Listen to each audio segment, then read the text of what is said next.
J'appartiens à la première famille haïtienne qui s'est installée à Montréal-Nord. C'était en 1970. À cette époque, on ne comptait aucun détenu noir à Bordeaux. Aujourd'hui, nous y représentons 40 % de la clientèle.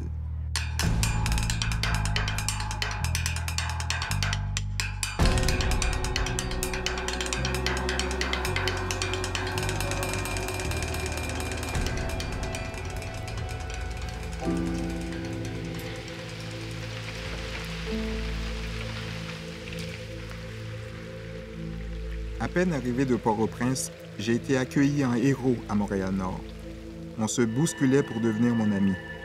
Dans la rue, des mères m'arrêtaient pour m'offrir des bonbons. Mais ce qui était alors un préjugé favorable ne l'est plus aujourd'hui. Les jeunes noirs n'inspirent plus l'admiration. Ils inspirent plutôt la méfiance, la peur et la crainte.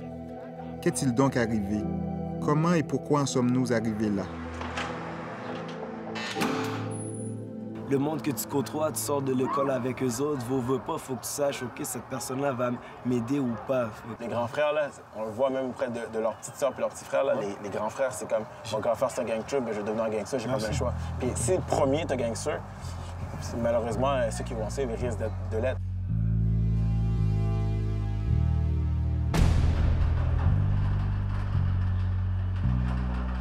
J'avais jamais touché à la drogue. En 2001, un agent double qui pensait que j'étais un membre d'une gang de rue m'a approché pour que je lui trouve une grosse quantité de coke. À cette époque-là, je rêvais d'enregistrer un album de rap, de devenir une star, puis de sortir ma petite fille de Montréal-Nord. Je me suis débrouillé pour trouver tout ce que le policier m'avait demandé. J'ai pris 10 ans de pénitencier pour ça.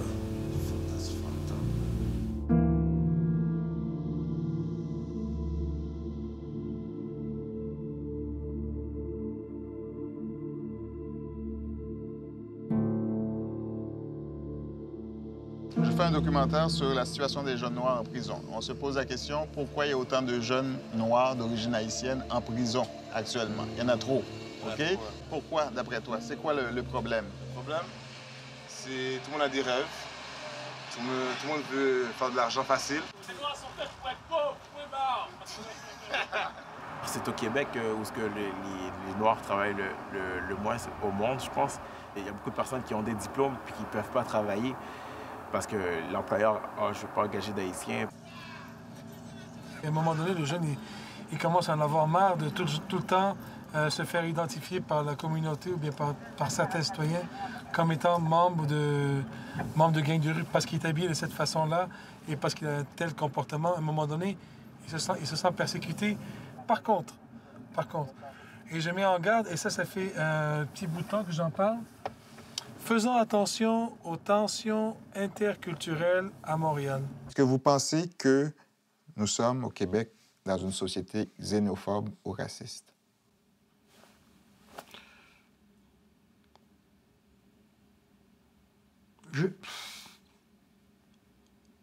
Bon, on m'aurait posé la question il y a 20, 30 ans de cela, j'aurais répondu non. Et bon. Vous me posez la question aujourd'hui,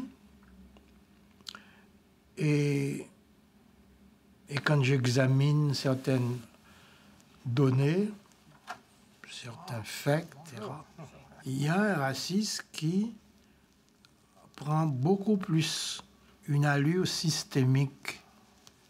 La discrimination systémique, c'est un ensemble de facteurs défavorables qui se cumulent à chaque étape de la trajectoire judiciaire ou sociale.